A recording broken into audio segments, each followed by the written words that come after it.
these big dogs, they're paid for their lifestyle through the training, the preparation, and the work that goes on behind closed doors. And it's not about just while they're in the ring, or just while they're doing that session, or just while they're on stage, that type of stuff. It's about that lifestyle that they are committed to.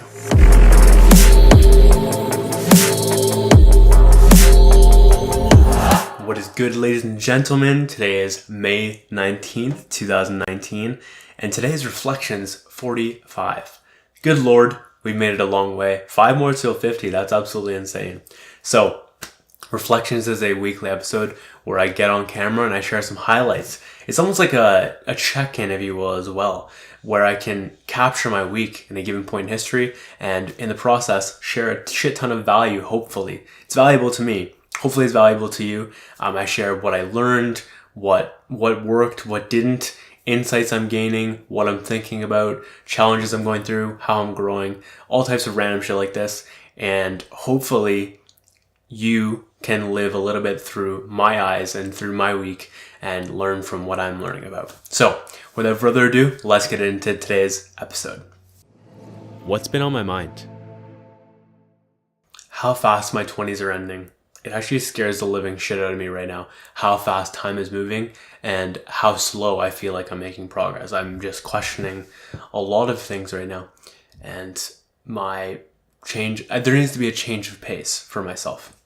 Thinking about how close Ever After is. We are damn close. I have some content that I've recorded that I'll be throwing up sooner on Ever After, meaning like the timeline before Ever After and how I want to get shit done and make myself feel like I've earned it. So far, I haven't felt like I've earned it, but there is, I think 20 days left, or 18 or something like that, and I still have that's a lot of time if you count out how many hours that is to make shit happen. And I don't know if I'm necessarily gonna dominate before Ever After, but I definitely feel like I will cover some important ground before then, and I'm just continuing to hack at things. And anyways, I'm excited for Ever After, the lineup, the people, excited to see Brian, have him here for a full week, all these types of things. So looking forward to it. Oh, and another big part of that is I want to be able to talk about entrepreneurship without feeling like a complete fraud when I'm talking with people. So I was loving the idea of having that be the case at Ever After, but it might have to be later in the summer, it's okay. It's not the end of the world. I also equally fucking hate it, so don't take my okay too seriously. Things are feeling like they're slowly turning around for the better in many different areas, and I'm just very grateful for that, and just witnessing, plus also acting, and also just enjoying the process. Also very peaceful. I don't even know why I'm putting this in here. Anyways, life. What were my favorite wins? Working on sales scripts. So amazing thing that happened was, first of all, I was confused as fuck in sales. I was like, oh my god, what am I going to do about this script? It's also overwhelming and confusing. I didn't know what would go where. I didn't want to over talk. I didn't want to under talk. I want things to be understood and the belief to be there, rather than things being misinterpreted and misunderstood and then the belief not being there. But there's like a fine line between that, which you don't want to cover over explaining, and you also don't want to be an under explaining. Somewhere in the middle is the ideal. And I was just like, how do I place this in the pitch? Where does what go? But like, I did a session on that as the client, if you will, the pitch for Moxey Energetics. And then that landed. And then from there, later on that night, we did a Moxey Energetics back and forth meeting, if you will, where we went through the sales pitch, and it was just like, whoa. It was just like magical the way it unfolded. It was so fucking divine. Things were flowing so perfectly, and within an hour we went from not knowing what the fuck to do in the pitch to having like a pretty fucking good pitch. So I was very pleased with that, and that was absolutely my favorite win of the week. And it was just an incredible reminder of how, when in doubt, do a session on things. I have this at my disposal, and sometimes I like try to pretend I'm like, yo, let's just do it without everything, but it's just so much easier to just do the energetic work. And then if there is some more conscious work to be done, meaning like limiting beliefs and stuff like that, you can deal with that after. Start with the fucking energetic work. Reaching out to one of my favorite producers and giving him the option to have some NMSEM work done on him. He declined actually very, very graciously, but he was sick, wanted to make that happen. I'm just so pleased because I was so in the mindset of, I was so scared to do it. So I'm so fucking glad I did. I will talk to you more about this in growth. 45 fucking episodes of reflections. I'm counting that as a goddamn win. That's huge. That is a lot of fucking content. Plus, that's not even taking into account the other stuff. By the way, I'm about to hit 100 episodes as I record this. I'm on like episode 98 of posting as we say this. Good Lord, content be flying. What worked? Editing 3 episodes at once. So I did this on Tuesday. I just quickly, because they're shorter episodes, they're like one clip, if you will. I can do them all at once, doing the details, the descriptions, the titles, all of that jazz, and like the clip at the beginning, all that. So it's all done at once, and then I can render them all later on, but just like doing them all at once, getting them done with, and then later in the next couple of days, wherever, I can post those. And if I continue with that cycle, it's a very easy way of doing things and saving fucking time where I can. Listening to rhythm during biking and editing. It's like such a nice thing because it's so repetitive. It's like over and over again, same exact thing. So having something like that in the background for biking is fun, but also for editing, it's just this nice flow process. Don't know how to describe it. It's beautiful though. I could choose to be really pissy and start judging myself, or I could go down the road of who the fuck cares. Cause really it just doesn't matter. Always and forever just does not matter. Revisiting sales. So as I am in this sales process, if you will, and building my sales skills right now, it was really fucking good to just go back and listen to some sales trainings, if you will, but not really trainings. It's more just like people talking about sales in a more casual sense, especially Andy Frisella. He is the fucking king, in my opinion. He is who I model the most in a very modern days sales type of approach. It's just beautiful. So him, I also listened to a little bit of Dan Locke, very, very intrigued by him, and a little bit of Marie Forleo as well. And appreciate all of them, but especially Andy. Fucking love you, Andy. MFCEO for fucking life. Content scoreboard. This is so well just tracking key metrics. My Moxey Energetics one is not working, and I have to change that, and I will update the things like ASAP because the metrics that I chose are not motivating me. They're not clearly defined. They're like, I just don't like it right now. Whereas like with content, it's very fucking clear. We've got long form episodes, 3 things. We've got edited, created, posted. Same thing for micro content, created, posted, and then actually there's stories as well. So there's 3 for that. And those 6 things keep me very fucking motivated to keep moving forward with the content no matter what. Mostly because they're clear as fuck, clearly defined. It's black and white. I either posted it or I didn't. I either recorded or I didn't. I either edited or I didn't. Thinking about the long term when I feel like quitting. I'm specifically talking about my cut right now. The cut has gone well so far. I'm 3 weeks in now. This is, I think, day 21 of my cut. And I'm enjoying it to a degree, but at the same time, I also really miss food. Okay? Like I am way below what I normally was eating. And I miss food. I miss training a lot. And yeah. But when I feel like quitting, I start to think about how close I am to that end goal and that it's not too far away and that if I just keep going, I'll get there. Also, I'm gaining a ton of empathy for bigger people who have to go through this process for like years. That would be hell. So big respect to them. Doing energetic work on my client. It just feels so fucking right. When I was in that space this week where I was just in the moment doing a bunch of sessions on like land and business and a contract and other shit, it just felt so fucking right where I was. I was in this incredible state of bliss and peace, and yeah, I just knew that it was very much right for me in that moment. Waking up early. So 2 nights ago, I went to bed at 5 a.m. and I was like, fuck, okay, I guess I'm just going to pull an all-nighter, thinking I'm going to get up at 6 a.m., so in an hour. And then I slept through my alarm, woke up at 10:30, and I was like, okay, 5.5 hours sleep, interesting. I just assumed I was going to go to bed late the next night as well. I loaded up on caffeine. I took a bike ride. It was beautiful. And then I eventually crashed. I did a NMSEM session on myself. I drank a little wine, and it was almost like a meditation, and I think that's incorrect order right there, but it's I ended up getting so peaceful and so tired, and I ended up going to bed at 10 p.m.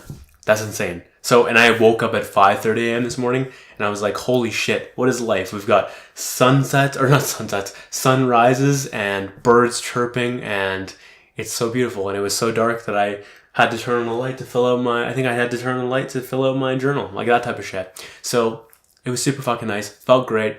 I also love the idea of getting up before everyone else and making sure that I'm so specific, purposeful, and ready to go that I'm winning my day before everyone else. That's the best part about getting up early for me. And I also need to make sure I stay with this, because the way I sabotage myself with this is making sure that I go to bed late somehow. Whether that's I get too intrigued in a conversation, I get stuck on social media, scrolling in that bullshit game that sometimes I partake in, whether that's a movie, or I wait too long to finish my power list, I have to finish that, all these types of things that end up just pushing me late to go to bed, and then I want to wake up early, but I'm like too tired because I didn't go to bed early enough. So it's like, I've just got to make sure I'm in those moments where I feel too excited to stay up. I've got to channel that and be like, yo, it's time to go to bed because XYZ reason, whatever that is. And that's the reason why I haven't stuck with it, is I don't have a good enough reason to fill in there yet. Giving myself a quick break in between actually reflecting and getting on camera.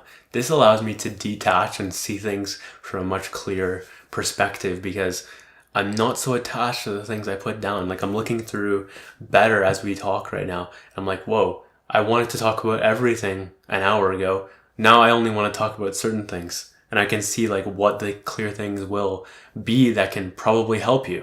And I'm just like seeing things much clearer. Key. What didn't work, and how can I improve it? Aimlessly scrolling through social media for new notifications and new content.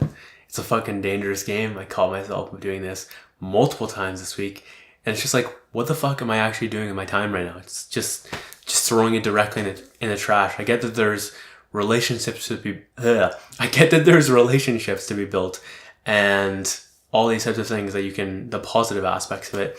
But at the same time, it's just a lot of fucking time that I could be pouring into something way more important that has way more impact, way more benefit, etc. So in these moments, if I feel like consuming and I'm just like not 100% there, it'd be much better if I could read a book or watch a documentary or listen to a podcast or something like that if I'm in the mood to consume. But just like aimlessly scrolling just for the sake of, it's a fucking very, very pointless game to play.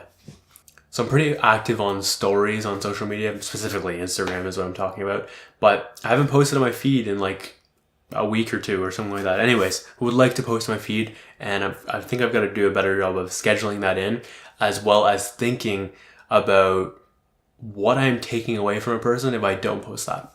Like, that's always a big motivator for me. How am I stealing this lesson from this person by keeping it only to myself? It's a big driving force for me, is what I'm trying to say. Letting Sundays be too lackadaisy. I like to have this idea of, hey, it's Sunday. I should probably just chill a little bit and just take a step back. But that should be the case if I'm ridiculously going in all week. And the reality is I'm not. I'm taking a lot of my time. I'm not using it as effectively as I should. So I really don't have an excuse to just take Sundays chill. I mean, I am doing content and my power list and everything still on Sundays, but there's still so much more I could be doing. And the reality is, the math behind this is if I look at, because there's 52 Sundays in a year, right? And from that, if you divide that in half, so you're having half the Sundays, if you will, that is 26 days, okay? 26 fucking days. That's almost a full month that I'm just throwing directly in the garbage for no apparent reason because I want to take it easy on Sunday nights. Like, that's fucking so dumb.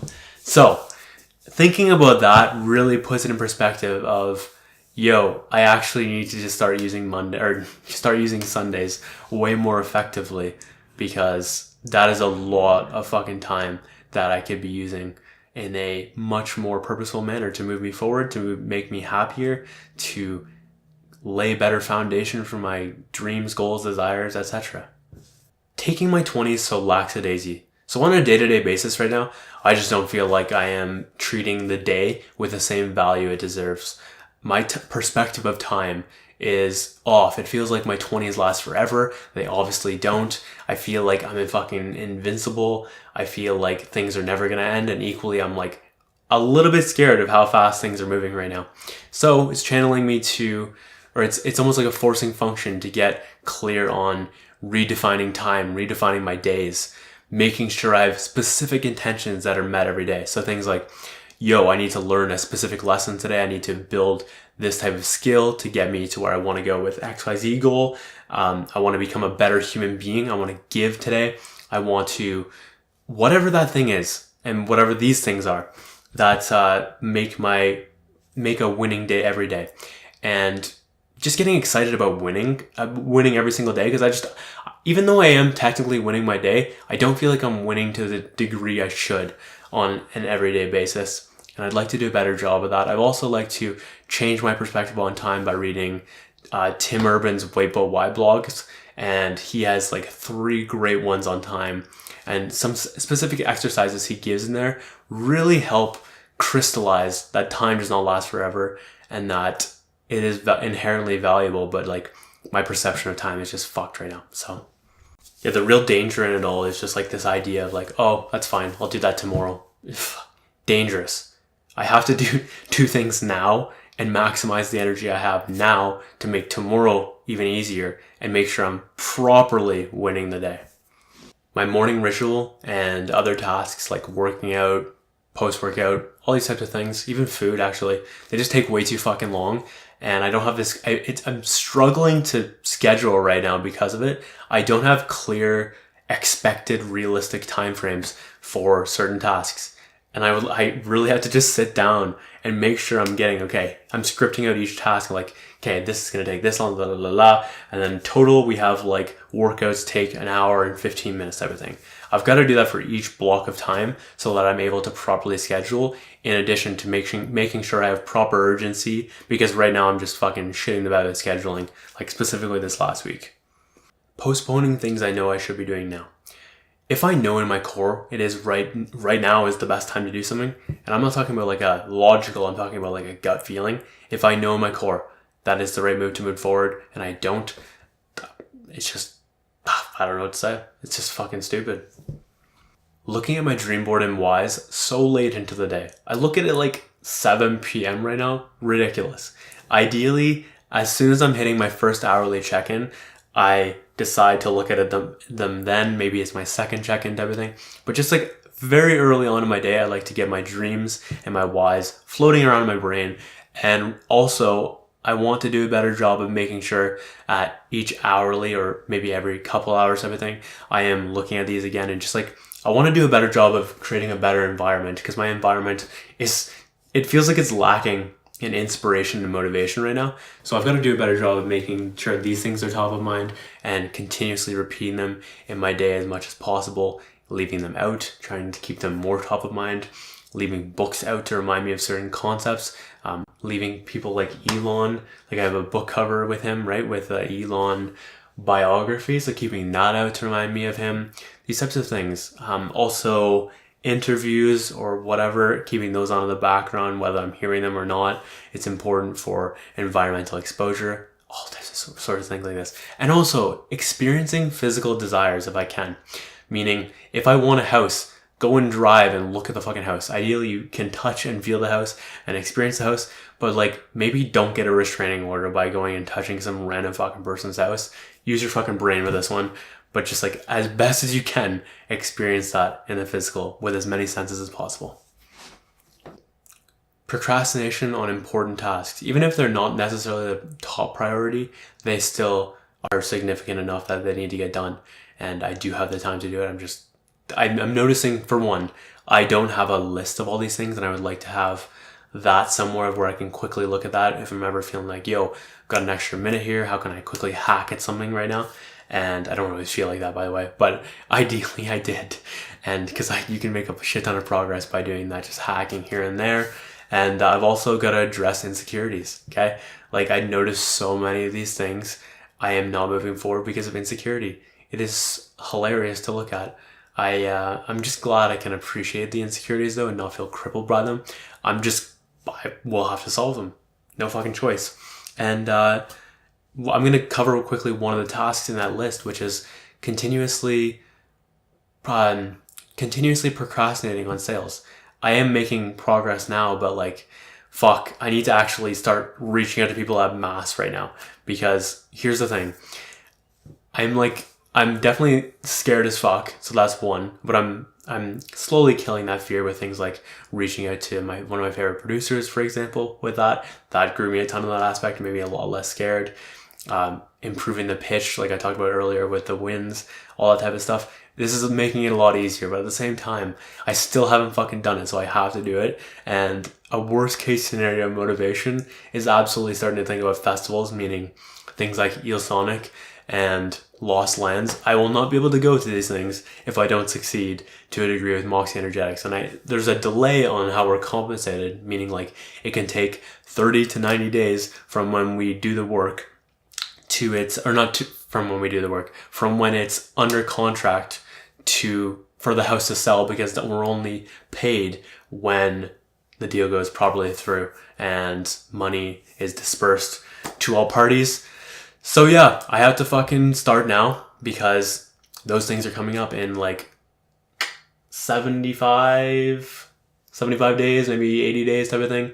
And then Lost Lands, probably 100 type of thing. Anyways, those are some side motivations that can really, really trigger a lot of good shit in me. So hopefully I use that as that pain, because I want to see certain people. I want to go to those festivals. It'd actually break my heart if I couldn't go to Sonic, because yeah, love those Montreal people. What were my biggest lessons? A boxer is not paid for the minimal minutes he's in the ring, but instead he is paid for the training and preparation he put in to get him into that ring. Whether that's the actual physical training, it's the mental training, the nutrition, everything that he's done on a physical, spiritual, mental level, emotional level to get himself to that place. That is what he's truly being paid for, and that lifestyle that he lives. So for me, I'm applying this a lot to myself right now, in that it's just a very different shift to go from, like, so many people think about, I'm just trading hours for dollars type of thing. Like I do this amount of time, or I did this amount of work in this amount of time, therefore I should be paid XYZ dollars because my time is worth that much. Where I'm shifting into is value creation and solving problems. Is like, so that's the way to actually make real wealth.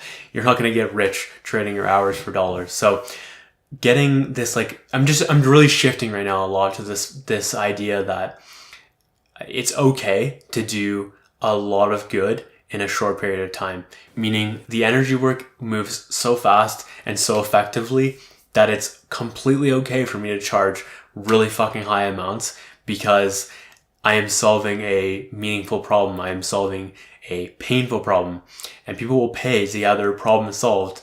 And that's the whole point of that. It's delivering a massive result in a very short period of time. So it's like a jump for that as well. Like just like training myself to think in a more wealthy and abundant way in that aspect. And in addition to that, it's also that training that I'm doing before that session that I am being paid for as well. Like just like the boxer, before I am setting up a session, I am having to put myself in a mental, emotional, physical, and spiritual state that is helpful to the session, because I am the guide for that session. I am the practitioner that is going to be guiding that soul, if you will, to transform, balance, and restore any energy that might be preventing them from doing whatever they're trying to do, or having whatever they're trying to have, or being whatever they're trying to be. So it's just a big jump for me right now, but it is super important that we remind ourselves that these big dogs, they're paid for their lifestyle through the training, the preparation, and the work that goes on behind closed doors. And it's not about just while they're in the ring, or just while they're doing that session, or just while they're on stage, that type of stuff. It's about that lifestyle that they are committed to. And like the huge concept here is really, I'm not going to be necessarily quote unquote working every minute, but it's these minutes that I'm spending on things like meditation, things like energy work on myself, things like examining truths and lies I've bought into, training, like all these types of like training energy work and whatever else I need to do in business and in energy work. These are the types of things that I need to be doing. They're not necessarily all classified as work, but to put myself in a place where I am creating a ridiculous amount of value in a short period of time, this is all key. Like I don't need to be working every single minute if I am delivering such high value in a short period of time. And that's like, I've just got to wrap my head around this, and I have some limiting beliefs to explore around that, and it's going to really help shift me, and I'm very excited about that. But overall, just like the key reminder there is, you do not need to work every minute, but it has to be a lifestyle, I think at least. Quantify your time better by adding up over a year, or maybe it's like months or whatever, just long periods of time. It might be a full decade, but as soon as you introduce these types of metrics at like such a large scale. So where I was going with like earlier with this Sunday thing, if I waste half my Sunday every single week, that is 26 days in a full year. That is a lot of fucking days. That's almost a full fucking month. And you can be doing so much damage within a full month. Is ridiculous. So when I just take it as like surface value, I'm like, okay, it's one Sunday, it's fine. It's just like a little bit of my week. But as soon as you start adding it up, you're like quickly realizing, oh my God, this is a lot of fucking time that I'm throwing directly in the garbage if I just waste it and chill on Sundays. And hey, if you want to chill, be my guest. I chill too, but I'm just like trying to maximize my potential where I can. And I feel like chilling on my Sundays is not my best use of time anymore. All right, so I'm going to cover some sales lessons real quick because, well, especially, by the way, I forgot to cover this. I decided to write out all of the sales concepts I like. God, I have a lot of fucking good ones from over the years. So I'm just grateful for this like detached, modernized form of selling, and almost like just helping is actually just a meta lesson there, which was replace the word sell with help and you will make way more money long term. So let's get into it though. That was actually technically just one. Secondly, if you confuse them, you lose them. Keep it stupid simple. Speak like speak in a way where a 5-year-old could understand you. Do not use buzzwords. Don't make it complex. You're not fucking doing yourself a service by making yourself seem so smart and using all these fucking crazy abstract concepts. Bring it down to earth. Make it easy to understand. People will trust you more. Education, trust, loyalty, sales. In order for someone to buy anything from you, whether that's an idea, you, your company, your service, your product, they must see it in their mind's eye first and then feel the feeling that comes with that. So this was my takeaway from a video that it was more of like a subtle lesson I picked up on. But in this video, Dan Locke was discussing the idea that you buy emotionally and then after you've bought, you rationalize with logic. And in this story, he was talking about how a Tom Ford suit salesman approached him and asked him, hey, can you do me a favor and hop in this suit real quick? Try it on. And Dan did so. And then he saw himself in the suit and he felt amazing. The suit felt incredible. He ultimately bought. And for me, this was just a really good example of how important it is to introduce ways of the customer seeing things in their own mind clearly and getting them to experience that feeling, which ultimately leads to more sales. Though, I want to quick highlight this. Don't sell people shit they don't need. That's a very key distinction right there.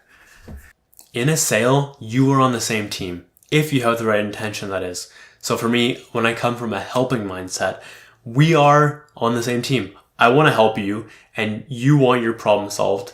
And if I solve that correctly, you want to give me money. It is a great exchange. It's such a cool way of looking at sales. It's not like the other person's an enemy or anything like that. We both want the same thing. We both want to win. It's a win-win situation. Focus on true lifetime value instead of this bullshit short-term metrics. if you want to be a fucking king at sales, and I got this from Andy Frisella, I would absolutely classify him as the king of sales, the true MF CEO. And man, it's just the way he's looking at this is so fucking crucial. Instead of looking at this from, ooh, what dollars can I get out of this person today? He's asking, how can I make this customer a customer for life? How can I service the shit out of them so well right now and do such a good job of helping solve their problem that they become a lifetime customer, and they love the experience so much, and they become so loyal that they tell all of their fucking friends, all of their family about it, and their entire fucking network. Like, he walks around and thinks about customers with $100,000 over their head, like a little like tag, if you will. And that reminds him that it's not necessarily just coming from that person, that 100K. It's when you do such a good job with this person A goes and tells all these other fucking people, and it's just like this crazy chain effect that'll happen. So then person B that was told by person A, person B then tells person fucking XYZ, and it's just like this is a never-ending cycle of just servicing the shit out of people and doing such a great job and providing such a good experience that people become fucking addicted, and they love shopping with you. They love paying for your service. They love getting their problem ultimately solved in a fucking kick-ass way. What challenges did I experience? Unsure of if I should take on job opportunities or not in certain departments. So I've had multiple people reach out recently and be like, yo, do you want to do some website stuff type of thing? And I'm like, oh, I'm trying to get away from the shit. Is this the universe trying to tell me, yo, you should really consider this type of thing? Or is this the universe being like testing me type of thing? And ultimately I'm just choosing Moxey Energetics because it seems like the right move right now. And we'll see how this all ages, but fuck, man. It's nerve-wracking. I don't know exactly what the right move is, but I'm just going to continue doing what I feel is best, even though I'm a little bit attached. So it's harder to see clearer the more attached you become. I had a friend who went through a really dark time, and I felt like I did a really good job of being there for them, talking with them through that period, offering solutions when I can, and even things that the person applied. And but what I noticed is, like, we were just talking about the dark time the other day, and the person didn't even thank me, but thanked the therapist and said, I'm like, motherfucker. This is just, it so goes back to people value what they pay for and take for granted for what's free. And it's also a little bit frustrating because this person, I wanted them to use them. They didn't. They're still sleeping on it. I don't know, like, so many people like to just focus on the conscious side of the fence instead of the unconscious side. And it was just a little bit frustrating because I gave up so much of my valuable time to help this person out, and the fact that I didn't get a thank you in that conversation, but the therapist did, that irritated me a little bit. So that's all a little bit like giving with expectation, and that's obviously less than ideal. But at the same time, I want to be proper. I don't want to be taken for granted. It's not a good feeling. So yeah. I fucking hate when chicks call themselves ugly, especially if they're actually good looking. It's the most annoying fucking thing. Like, I don't know how to respond. I just like want to face palm. My latest idea is just saying sigh and posting the face palm emoji, if you will, because it's just so fucking stupid and I have no time for it. So quit your bullshit with that, women. This awkward, like, eye contact little type of thing you do when you're walking or biking and you see someone that's coming the exact same way. It's like, I feel like it'd be totally fine in like the city, but in a place, and I mean like downtown, like New York type of thing. But here, you almost like kind of have to look, and then you just don't really know. And like, I like biking because it speeds up this awkward interaction, but especially when I'm walking, this idea of like, okay, when is like a good time to look, when is not? How is it strange if I'm locking eyes with them for like, I'm not locking eyes with them, but like looking at them like 5 seconds to go. Like, I just don't know I don't know when to look, and it's so strange. Oh god, awkwardness as fuck. I'm so bored of tracking NMSEM sessions. I built a tracker way back when, and I don't even feel like using it right now. I'm just like, ugh. I'm so disinterested with tracking, with that specific aspect at least. I like tracking in general, just not with that. And equally, I'm like, fuck, I really want this for historical purposes. So what the fuck to do? Not sure. Earlier in the week, wanting to physically escape as soon as I start doing any sales work. Thankfully, this is not the case anymore because I think it's just because of energetic work, because that was the only like notable difference. But boy, does it feel like way better to work on sales right now, and I'm actually enjoying it, which is very different for me. Fucking sick of staying in this house. Like, I really appreciate what this house has been on my journey. At the same time, I'm very ready for a new place right now. Where did I grow the most? Calling Apple and CIBC and asking for refunds. Specifically, the first part about that is where I grew the most, because I am fucking terrified of phones, as you guys might know. So facing that is like, with like a little bit lower pressure situations, is really helpful. And it's like, damn, this person actually wants to help. Typically. But just getting on the phone, practice, environmental exposure to that. It just gets easier and easier, and I'm noticing that I'm becoming less scared every time I get on the phone with people that I don't know. Also, the refunds thing was also a little bit more nerve-wracking, so that was a fun little duo of those things together. Asking company if he'd be open to energy work. And by the way, company is with a K, and this is the guy I was talking about earlier in Wins, who I asked and is one of my favorite producers. So, yeah, this was like nerve-wracking as hell, and I ultimately got declined, and that's totally okay. Though I find myself being a little bit attached to the idea of people working with me. So I've got to work on that. I'm noticing that within myself, and that's not okay. So I've got to change that. And where was I going with this? Yes, I'm so glad I just swung the bat. That was the really important part to my growth right there. Getting started at batting practice, if you will. And not even batting practice, just throwing myself in the game. It was nerve-wracking as hell, but and I've waited so long to do it. I wanted to approach him for such a long time because I saw he had other health challenges, but guess what? It's not for everyone. It may not be for you or your friends or whatever. Who fucking cares? I'm trying to figure out a way to care less around this because I do want to help so much, but it's not my journey. It's theirs. And I'm just fucking glad that even though it's declined, I'm putting myself in the game now and facing some of my biggest fucking fears. It's a massive step in the right direction for progress on sales as well, because that's an underlying pattern there as well. What am I obsessed with right now? Mini bottles of red wine. So we have these like tiny little bottles that hold like 2 glasses of red wine. They're fucking perfect. First of all, red wine is just awesome. And secondly, it's just enough that you just like get that buzz. Also, I'm a fucking lightweight now, but you get that buzz that you're looking for without going over the limit, and you can get some shit done during that buzz, which is super helpful. And I don't know. I love wine. I don't like to get drunk. Haven't been drunk since 2016. This is so fucking perfect. I'm also excited to drink wine with all the people I'll see it ever after. I'll probably do the whole thing sober, but just like maybe sometime in the weekend I'll figure out a way to have some wine. Salmon loaf and potatoes. Fuck. That was so delicious. I could have kept eating salmon loaf forever. So high in protein. Love it. But had to stop because it is apparently shared equally in this house. I'm so entitled with food. It's actually ridiculous. I feel like I deserve more food than everyone else because I'm working out and stuff like that. So I don't even know if it's necessarily entitled, but like it is technically because I'm not paying for it. But yeah, I just definitely do feel like I deserve more food than everyone else because I need to support the gains, you know? Okay, that was Reflections 45. Sweet. Good episode. Felt like got some good value in there, especially in, actually no, every section actually had really good content, I think.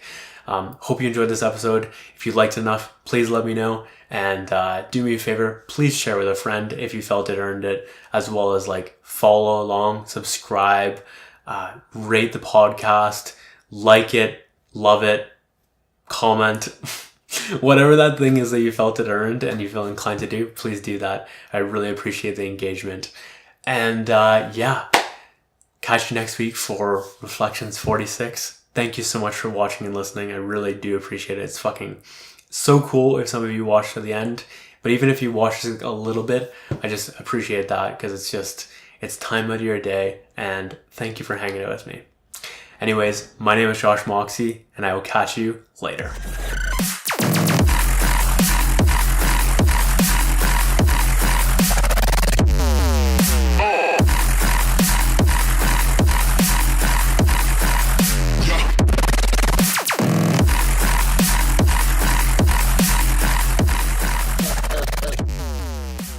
And I also did a really good job of taking the time. What am I doing with my fucking hands all the time? Numbers and shit.